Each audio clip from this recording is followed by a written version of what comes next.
Okay, just to give you an idea what kind of book nerd I am, I'm going to show you my classroom library, specifically the Canadian section, but I'll give you an overview of the whole thing. So this is my Canadian section right here, fairly minuscule, only 4 shelves. I've taken out some of my more popular books, but I will just show you here. Lawrence Hill, I'm going to talk about one of his. Mordecai Rickler, he's kind of a classical guy. Richard Wagamese is really good. The Juvie 3 is a quick read. There's Rick Mercer, Chris Hatfield, some classics there. Morley Callahan, Rudy Weeb.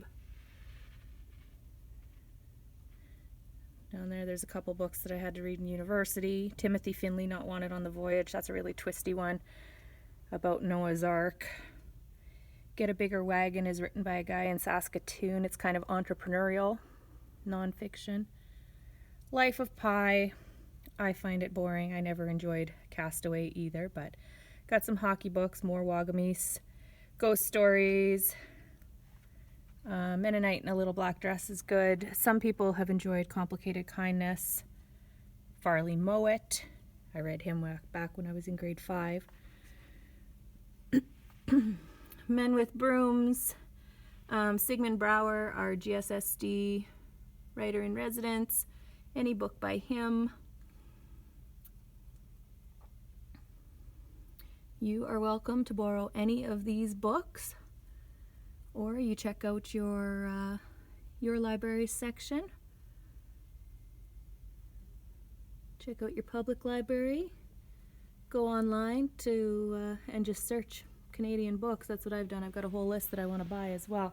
So these are some of the ones that I pulled off the shelf that kids have enjoyed, or I have enjoyed, or I think that they look really good, so I want to read them. So I'll just go through really quick here.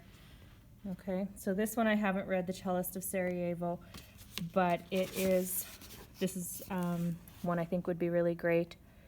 About humanity. He's watching the war in Sarajevo, and there's a young woman sniper. She's protecting him, and the army's going to go against her.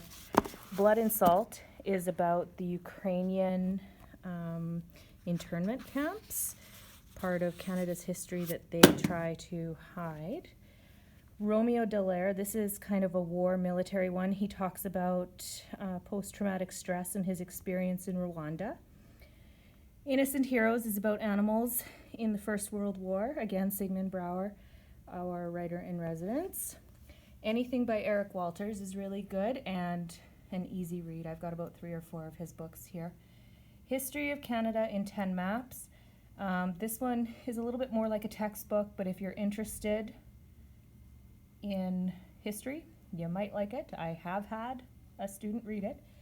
The Outside Circle is a graphic novel, if you want to try something a little bit different. It's a quick read. Wab Kinew, The Reason You Walk, is autobiography. He's in politics in Manitoba right now and work for CBC. I enjoyed this memoir. Talks about his relationship with his father a lot. Brighter Days Ahead is written by a guy in Saskatoon. Talks about gang life in Saskatoon. In Search of April Raintree is about a young Métis girl and the struggles that she goes through.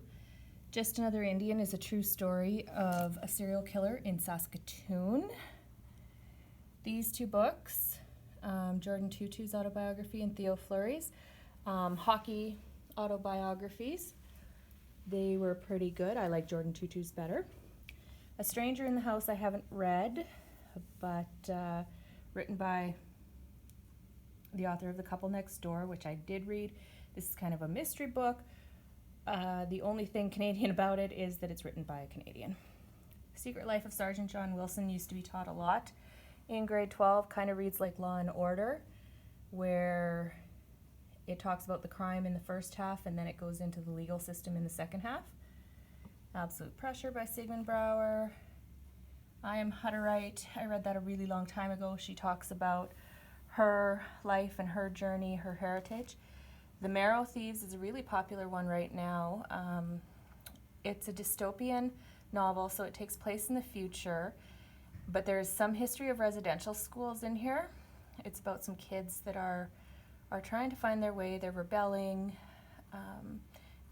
There's a little bit of mysticism in it because they're being captured for their marrow, because they believe that the marrow brings dreams. So you might want to look into that one. Indian Horse, really, really good, about a young man growing up in residential school and he uses hockey as an escape. The Illegal is about a man who comes to Canada and he's a runner, and you find out all the reasons that he runs. And The Black Donnellys is about a family in Ontario who they didn't really get along with their neighbors, and it was a whole lot of eye for an eye. There's some violence in here, like they end up cutting out one of the neighbors' horses' tongues, and so, yeah. So these are some of the more popular ones that I have in my classroom, but like I keep saying, you can pick whatever you want to read. It's nice if it connects to the themes of Canadian landscapes and Canadian voices, but not necessary as long as it's written by a Canadian. So just to give you a little heads up, this is my classroom. Here, if you made it to the end of the video, my classroom library. I really believe in giving students choice in what they're reading, and there's one more bookcase way over there.